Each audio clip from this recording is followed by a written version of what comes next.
Hey, Dieu vous bénisse. Amen. Au nom puissant de Jésus, notre Sauveur, eh bien, nous sommes très heureux chaque fois de vous retrouver afin de partager la bonne parole du Seigneur avec vous.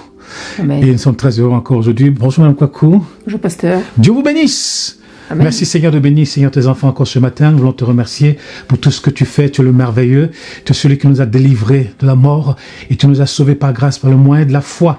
Et ce matin encore, nous sommes heureux d'être dans ta présence, de t'appartenir. Tu nous as restaurés, tu nous as donné la joie, la paix et le bonheur de pouvoir te suivre.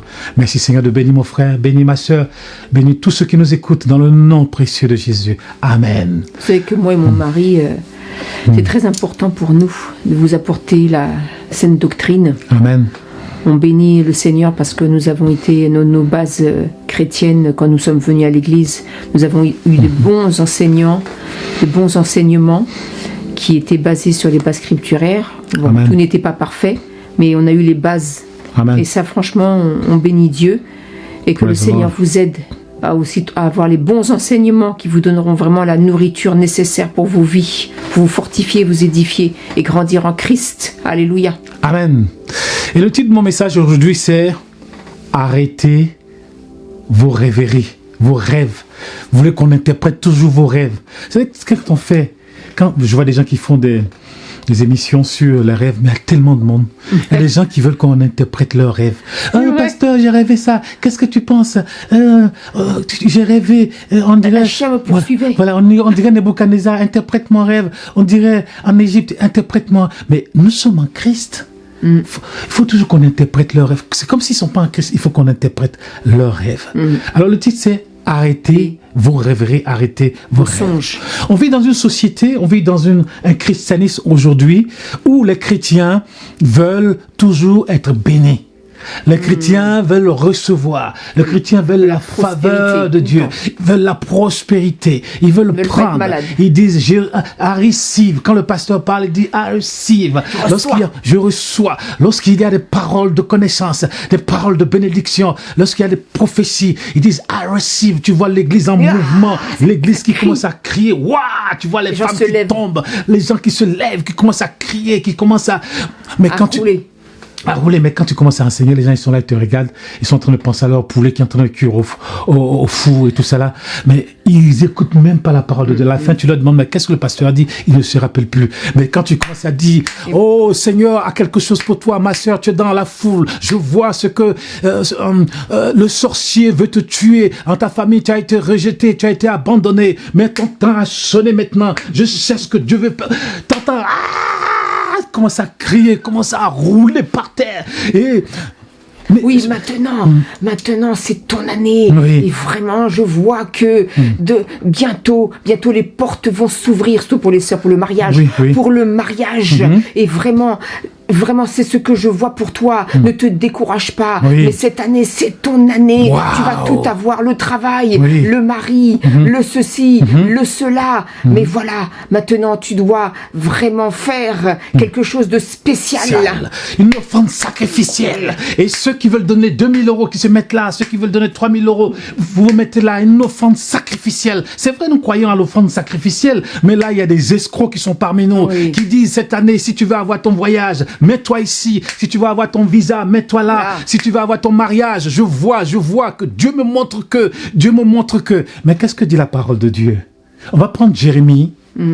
Jérémie 29, versets 8 à 9. Qu'est-ce que Dieu dit? En effet, voici ce que dit l'Éternel, le Maître de l'univers, le Dieu d'Israël. Amen. Ne vous laissez pas tromper par vos prophètes. Voilà. Dieu dit, ne vous laissez pas tromper par vos prophètes qui sont au milieu de vous, Bible est toujours que je vous ai même pas envoyé. Des escrocs, des fois. C'est vrai, nous croyons aux vrais prophètes qui sont au milieu de nous. Mais il y a plus d'escrocs et de bandits. Tout le monde est prophète qui sont... maintenant. Mais au temps d'Israël, c'était pareil. Il y avait beaucoup de faux prophètes. Ouais, parce que monnaie. Voilà. Monnaie. Voilà. Il y avait beaucoup de faux prophètes qui étaient au milieu du peuple de Dieu. Et tout ça qui mettait la pagaille au niveau du peuple de Dieu. Mais qu'est-ce que Dieu va dire? Dieu dit, n'écoutez pas vos faux prophètes. Oui. Ceux qui vivent parmi vous. Ceux qui vivent parmi vous, oui. Ces faux prophètes sont là, oui. Ils ne sont pas dehors. Non, ni par vos devins. Par vos devins, par la divination. Certains même viennent, ils trafiquent avec les démons. Les démons leur disent des choses. Comment les marabouts travaillent? Parce qu'ils travaillent avec les démons. Et les démons leur disent des choses. Parce que les démons, ils connaissent la vie des gens. Un démon, il ne meurt pas. Donc, il connaît le père, le grand-père, l'arrière-grand-père. Il connaît la vie de la personne. Donc, il commence à dire, voilà, telle personne habite telle rue, habite... C'est vrai qu'il peut avoir une parole de connaissance vraie qui vient de Dieu. Mais certains, ils sont renseignés par des démons. Voilà ce que Dieu dit ici, par vos devins qui sont au milieu de vous. Bah, si c'est une révélation, la divination. Si c'est une révélation pour que ta vie change. Pour que ta vie soit transformée. Amen. Que tu arrêtes avec le péché, et par que le tu arrêtes Saint-Esprit. avec l'iniquité. Mais si c'est une révélation pour que tu t'enfonces encore plus dans des rêveries, dans des fables et dans du n'importe quoi, non, ça vient pas de l'Éternel. Ça vient pas de Dieu. Nous croyons que le Saint-Esprit peut parler de façon... précise. Le Saint-Esprit peut parler. On a vu des choses extraordinaires avec certains serviteurs de Dieu qui ont parlé, les choses se sont réalisées parce que c'est le Saint-Esprit qui parle. Et quand l'homme de Dieu parle, il va pas te dire donne-moi l'argent, donne-moi ceci, donne-moi cela. C'est le Saint-Esprit qui parle et il parle gratuitement parce qu'il veut que ta vie change. C'est souvent pour la repentance, pour que ta vie soit transformée, Amen. pas pour que tu commences à t'enorgueillir toi-même, à dire que tu es beau, que tu es formidable, que tu vas être riche, que tu vas être ceci, que tu vas être grand, que tu vas être le futur président de la République ou je ne sais pas quoi. Non, c'est pas ça. C'est pas ça. Que dit la parole? Ceux qui vivent parmi vous ni par vos devins, et ne faites pas attention aux rêves que vous faites.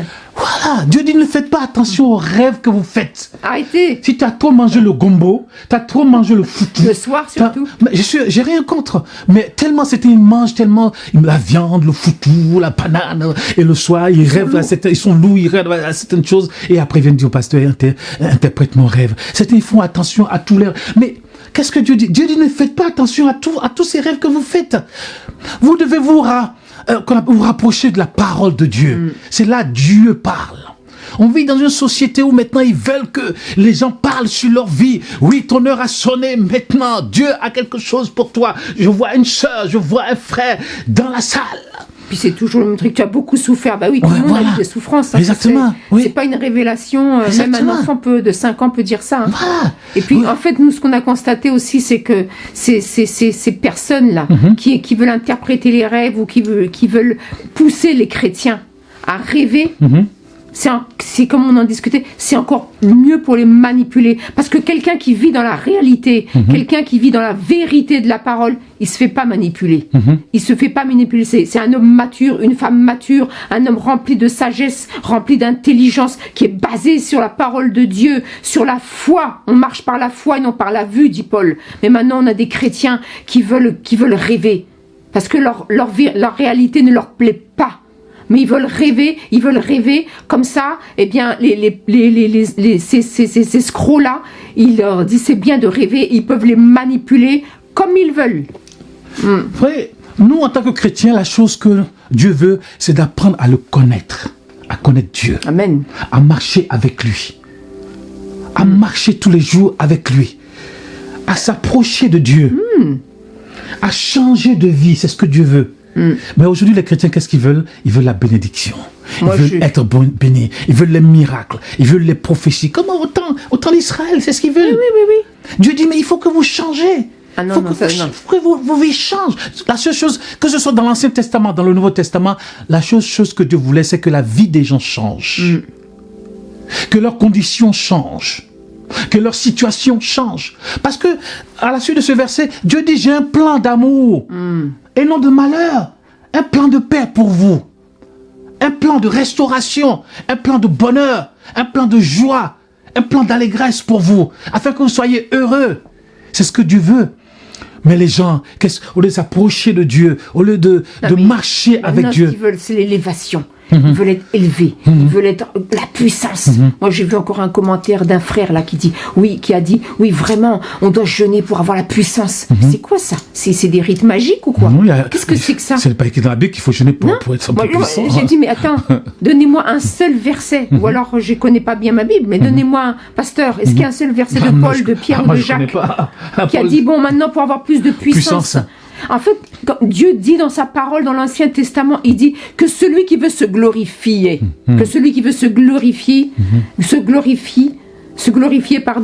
cherche à me connaître. et à savoir que je suis l'Éternel. C'est ça que Dieu veut. Il n'y a pas d'élévation. Si tu veux vraiment avoir la gloire, c'est de connaître Dieu. Amen. C'est de savoir qui il est. Si on disait, on va vivre l'éternité avec lui. Il faut connaître notre papa. Il faut apprendre à connaître Dieu et à marcher avec Dieu.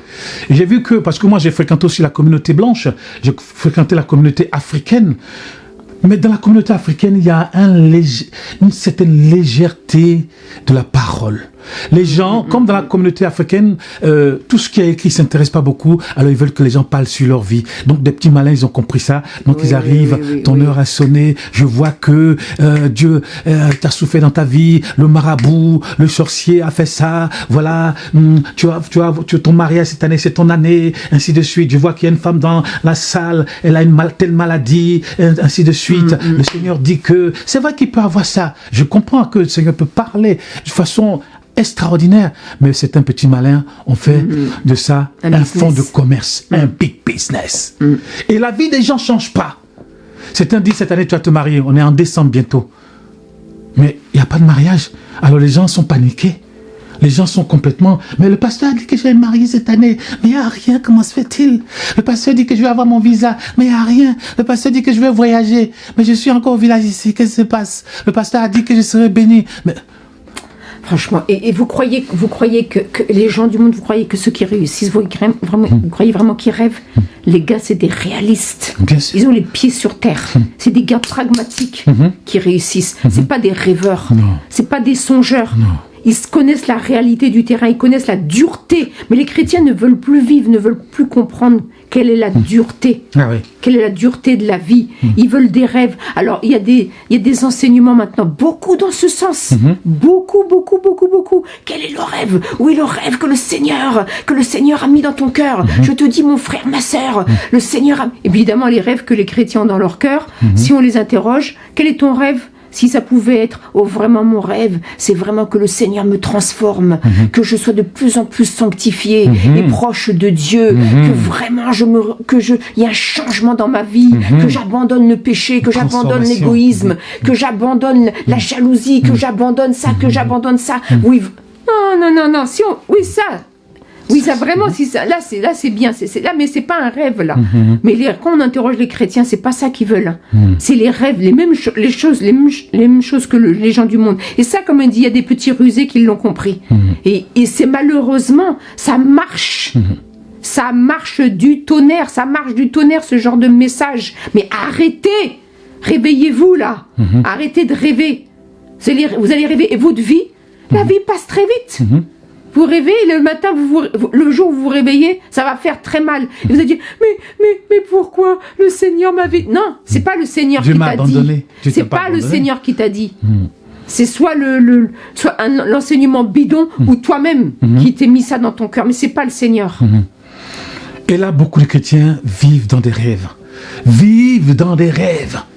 Seigneur dit, vos faux prophètes qui sont au milieu de vous dans Jérémie, vos faux prophètes là, je ne les ai pas envoyés, je leur ai rien dit de vous dire de ma part. Et ils viennent raconter des choses qui n'ont rien à voir avec ma parole. En effet, ce sont des mensonges qu'ils vous prophétisent, comme si cela venait de moi. Je ne les ai pas envoyés, déclare l'Éternel. Quel verset? C'est verset 9. Vas-y. Voilà, c'est verset 9. Oui, vas-y, tu peux le relire, s'il te plaît? En effet, ce sont des mensonges qu'ils vous prophétisent. Comme si cela venait de moi. C'est ce que Dieu dit. Je ne les ai pas envoyés. Dieu dit, je ne les ai pas envoyés. En effet, ce sont des mensonges qui sont en train de prophétiser de ma part, alors que je ne les ai même pas envoyés. Mais ils disent des mensonges. Des mensonges. Les gens n'ont même pas peur de prophétiser de la part de Dieu, soi-disant. Ils fabriquent. On appelle ça, ils ont fabriqué. Et les gens sont là. Oh, tu vois l'église. Mais une fois, tu te rappelles quand... parce que je travaille en collaboration avec d'autres pasteurs. Il y a un autre pasteur qui a invité quelqu'un qui est arrivé, je ne vais pas dire son nom, parce que la personne après, on sait ce qui s'est passé. Mais quand il a commencé à prêcher, tout ça, mais l'église était complètement mélangée. Complètement mélangée. Je me rappelle.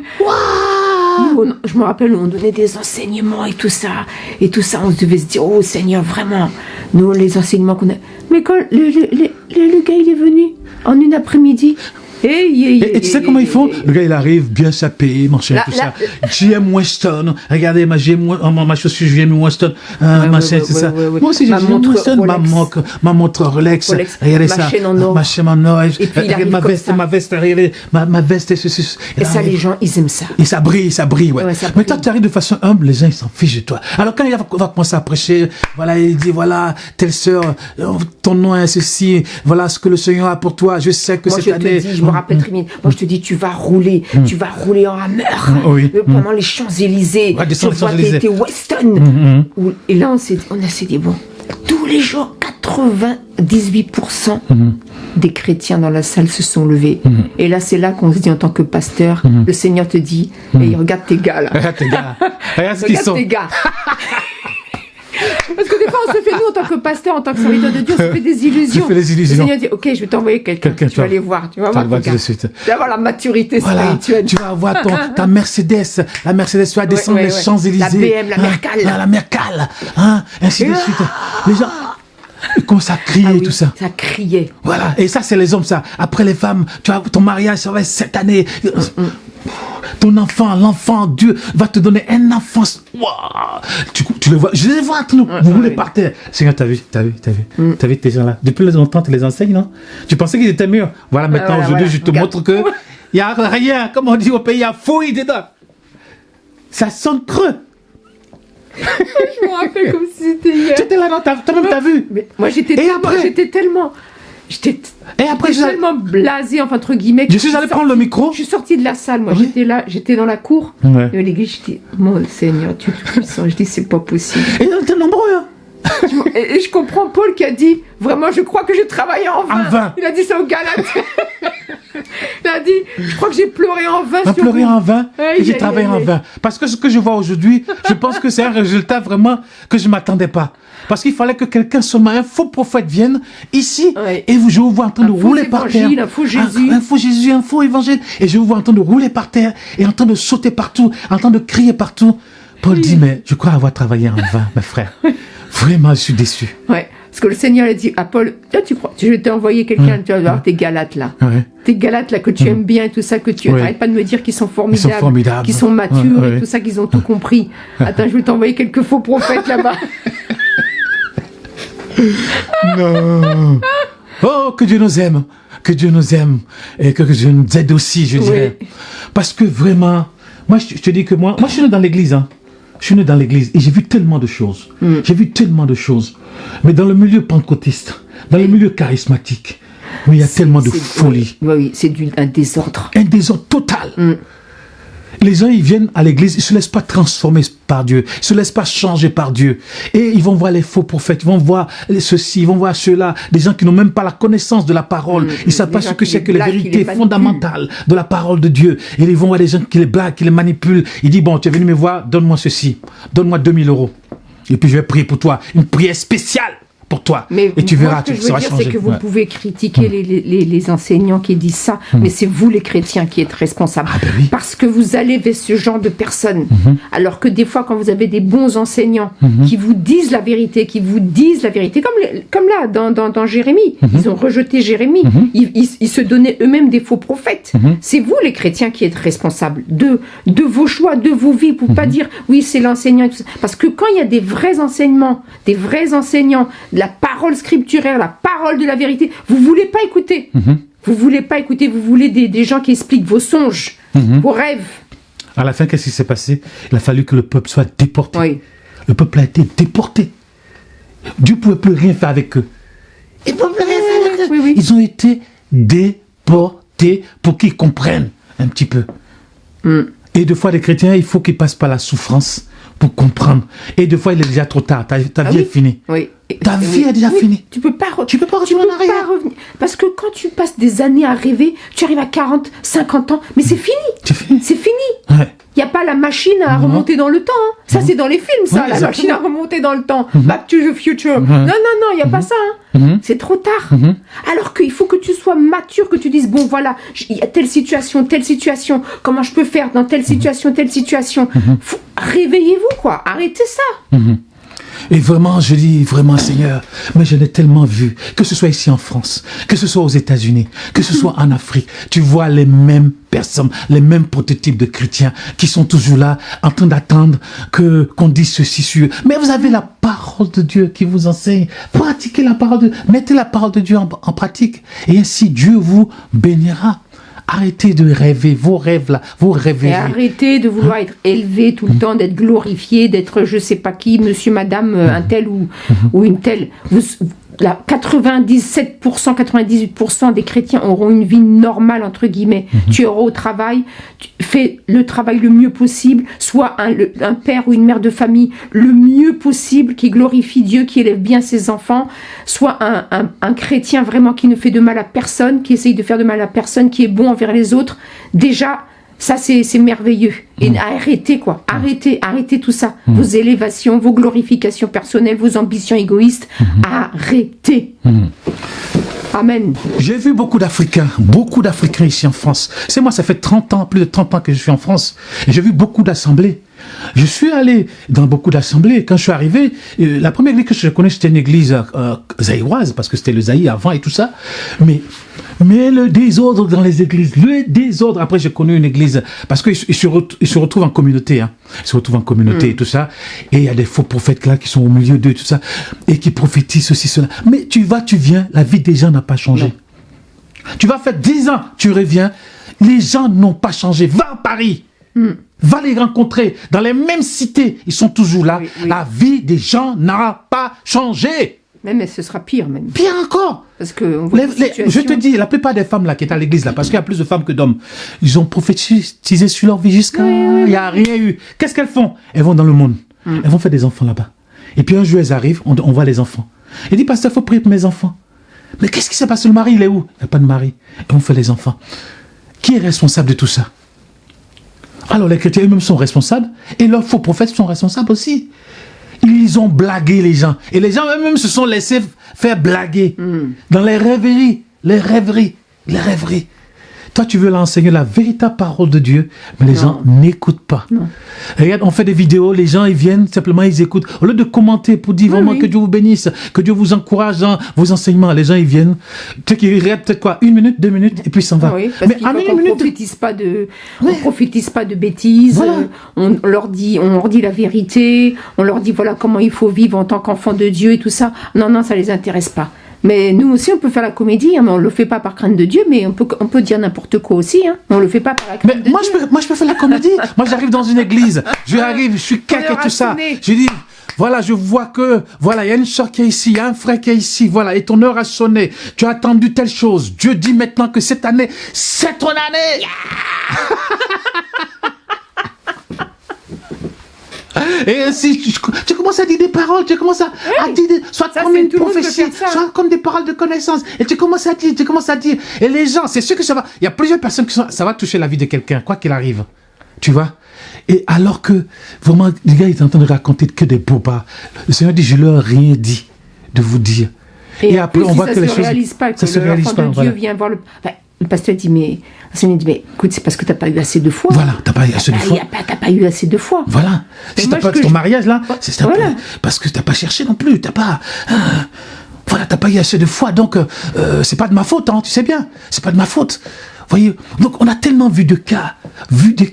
Parce que les gens. Ils cherchent les faux prophètes. Ils veulent que Dieu leur donne. Ils veulent que... Voilà. Ils sont pas en train de dire qu'est-ce que je peux donner à Dieu. Je veux chercher à connaître mon Père Céleste et tout ça. Qu'est-ce que Dieu peut me donner? Me donner. Comme des sangsues. Moi, aujourd'hui, quand je fais le check-in de tout ce que j'ai vécu jusqu'à aujourd'hui, j'ai dit waouh. Le nombre de faux que j'ai vus, je me suis dit, mais j'ai vu tellement de faux. Oh, il y a des courants évangéliques, là, des courants de mode. Nous, on en a connu. Hein. Mais les gens que tu voyais devant sur l'estrade. Moi, il y a beaucoup que j'ai côtoyé, que j'ai essayé de comprendre un petit peu, comme ça que je...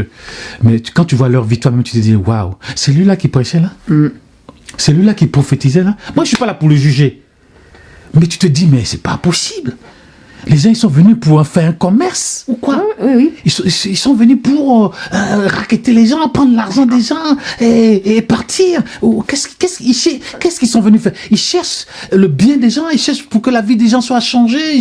Qu'est-ce qu'ils cherchent au fait? Non, mais ils cherchent. Alors, à un moment, ça s'appelait aux chrétiens d'aller, même si c'est pas biblique, si c'est pas grave. Hop, on s'engouffre là-dedans. Après, bon, ça dure 5-6 ans maximum. Hop, après, on s'engouffre dans autre chose. Après, on s'engouffre dans autre chose. Mais que des fois, c'est même pas biblique. Mais comme beaucoup, malheureusement, vous, les enfants de Dieu, les chrétiens, des fois, vous lisez pas la Bible, donc vous vous faites complètement berner. Ils se font avoir. Complètement berner. Ah oui, et ces gens-là, ils savent que les chrétiens ne lisent pas la Bible. Ils savent. Ils n'ont pas de fondement biblique. Donc, ils attendent que des paroles en l'air. Ils le savent, parce qu'ils connaissent la psychologie de ces chrétiens-là. Ils connaissent leur façon de penser, parce qu'ils viennent du même pays, parce qu'ils sont rassemblés par rapport au pays. Côte d'Ivoire, Bénin, Togo, Cameroun, Congo-Brazzaville, Congo-Kinshasa. Ils se connaissent entre eux, ils connaissent leur mentalité. Donc, ils savent comment leur parler. Ils connaissent leurs problèmes. Donc, quand tu leur parles, ça touche automatiquement leur cœur. Mais en fait, ils sont en train de blaguer pour que les gars, ils viennent donner. Mais quand les gens ils viennent, ils font des chèques et après ils n'ont plus rien pour leurs enfants. Les gens ils viennent donner même ce que la CAF leur donne. Ah oui. Mais ce que la CAF te donne, c'est pour que tu puisses subvenir à tes besoins parce que tu n'as rien. Et franchement, la CAF, il faut le dire, c'est parce que l'État va prendre l'argent des gens qui travaillent dur, des classes moyennes ou des cadres et tout ça.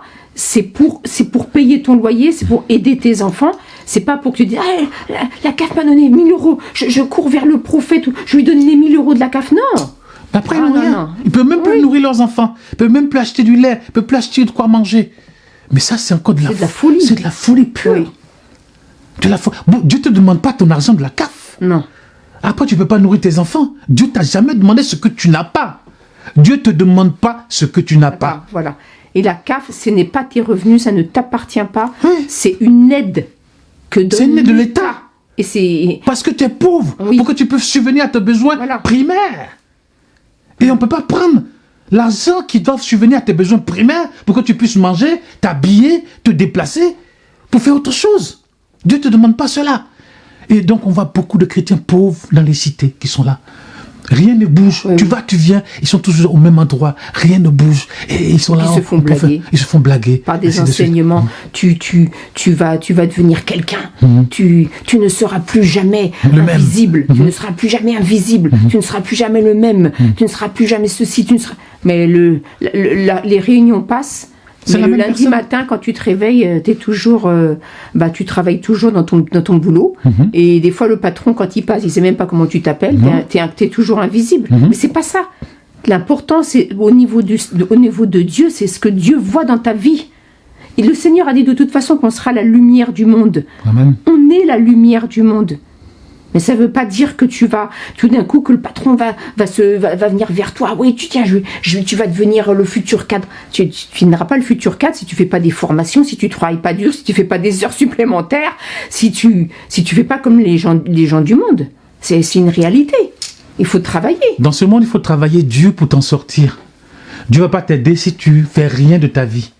Dieu ne fait rien avec rien. Dieu va travailler avec ce que tu as eu et il va te bénir. C'est comme ça que Dieu y travaille. Moi, je vois par exemple mon mari, il a travaillé très dur, il a fait des formations, il a pris ses responsabilités, et maintenant il est un cadre dans l'entreprise. Mais ça s'est pas fait comme ça du jour au lendemain. Il y a eu un processus, comme pour les gens qui sont pas croyants, c'est la même chose. Mais il a travaillé dur pour arriver. Il n'a pas rêvé en se disant, voilà, je vais jeûner, je vais prier, je vais me tourner les pouces. Et puis, non, il a travaillé très dur, il a pris des risques parfois, il a pris des responsabilités. Et puis voilà, il est devenu, maintenant il est chef dans son domaine. Mais ça s'est pas fait du jour au lendemain. Et les gens, vraiment, waouh, vraiment, nous sommes là, on parle avec amour. On parle pas avec... C'est parce que nous, on est expérimentés. On est pasteur, on a vu beaucoup d'églises. On a vu... Donc, si on vous parle, c'est parce que nous sommes expérimentés. On a vu beaucoup de soi-disant pasteurs, on a vu aussi de vrais pasteurs, on a vu aussi de vrais prophètes, mais on a vu aussi beaucoup de faux aussi. Beaucoup de faux qui blaguent les gens. Donc, ayez le discernement. Que Dieu vous donne d'avoir le discernement quand on vous parle. Ayez la parole de Dieu. Que votre foi soit véritablement fondée sur la parole de Dieu. Ah oui. Quand Oui, le oui, pasteur oui. parle, est-ce que ce qu'il dit là est fondé sur la parole de Dieu? Est-ce que ce qu'il dit là a une relation avec la doctrine de la parole de Dieu? Est-ce que ça glorifie? Est-ce que ça permet d'élever le Seigneur? Pas de t'élever toi, mais d'élever le Seigneur. Est-ce que ce qu'il entend dire là, ça va changer ma vie? Est-ce que ce qu'il entend dire, ça va avoir un impact puissant sur ma vie pour que je puisse m'approcher plus de Dieu? Amen. Pour que mes enfants, la vie de mes enfants change, Oui. pour que ma vie même change, pour que lorsque je vais passer dans la nouvelle année, ma vie soit différente par rapport à la vie que je vis maintenant. Est-ce que c'est vrai ce qu'il entendait dire? Est-ce que j'ai vraiment une base solide, la parole de Dieu? Est-ce que j'ai une base solide? Est-ce que je connais la parole de Dieu? Non, les gens sont là, ils se promènent à gauche, ils vont là, après ils vont là, après ils vont là. Après. Il n'y a rien. Ils vont Il y a de beaucoup déception en chrétiens, déception, de déception parce qu'ils en se font déception. blaguer. Voilà. Donc nous sommes là, on vous parle avec amour, l'amour de Dieu. Il y a des vrais pasteurs, alléluia. Il y a des vrais prophètes, alléluia. Mais il y a aussi beaucoup de faux parmi nous. Depuis même Israël, il y avait beaucoup de Il y a faux plus parmi de- nous. Et Dieu dit, je plus les de ai pas faux que envoyés. de vrais, hein. Voilà. Comme dans l'Ancien Testament d'ailleurs. C'est ça. Dieu dit, je les ai même pas envoyés. Et vous rêvez aussi. Dieu dit, vous rêvez beaucoup. Dans vos rêves là, les gens vous manipulent le cerveau. Ils manipulent votre esprit. Vos Ils émotions. manipulent. Hein, comment? Les émotions des Vos gens. émotions, exactement. Et après, regardez qu'est-ce que vous êtes devenu. Après, vous êtes complètement abattu, vous êtes déçu. Et quand vous êtes déçu, eh bien, vous tombez dans le péché. Et quand vous tombez dans le péché, votre vie va de mal en pire. De mal en pire. Votre vie ne va pas de Mais gloire des en fois, gloire. vous pouvez devenir rebelle contre Dieu et amer en disant Amen. Seigneur, mais pourquoi? Tu m'avais promis, et voilà, aujourd'hui, j'ai rien, alors que moi, j'ai été fidèle. Et ben, puisque c'est comme ça. J'ai donné. Voilà, puisque c'est comme ça, je vais aller chercher quelqu'un du monde. Voilà. Voilà, tu m'as pas donné de mari, tu m'as pas donné de femme. Le Seigneur, il est sur son trône. Si tu vas chercher quelqu'un du C'est monde, pour ce toi, sera. c'est ton Le problème. problème, c'est toi qui vas avoir des larmes amères, très amères. Exactement. Vraiment, nous, ça fait quoi, 28 ans, bientôt 29 ans de mariage que nous avons. Et je bénis le Seigneur. Et Dieu veut faire la même chose pour vous, que ce soit dans le mariage. Nous travaille Dieu pour s'en sortir. Et Dieu le fait aussi pour vous. Dieu est capable.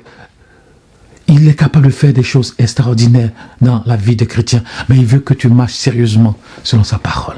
Moi, je vais vous dire, on a une vérité, hein, ça va choquer. Mais tout le monde ne se mariera pas. Il faut qu'on se dise les vérités. Tout le monde ne va pas se marier.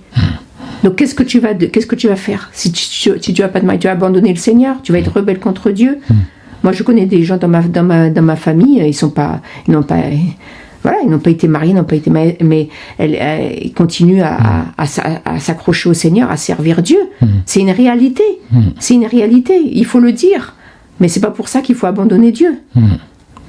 Voilà, vraiment que Dieu vous bénisse. On espère que ces mois que nous avons passés avec vous vous ont édifié, vous ont fortifié, vous ont encouragé. Nous ne sommes pas là pour dire des choses qui n'ont rien à voir avec la parole de Dieu. Nous sommes toujours dans la ligne de la parole de Dieu. Que Dieu vous bénisse dans le nom précieux de Jésus, notre Sauveur. Amen. Amen. Amen.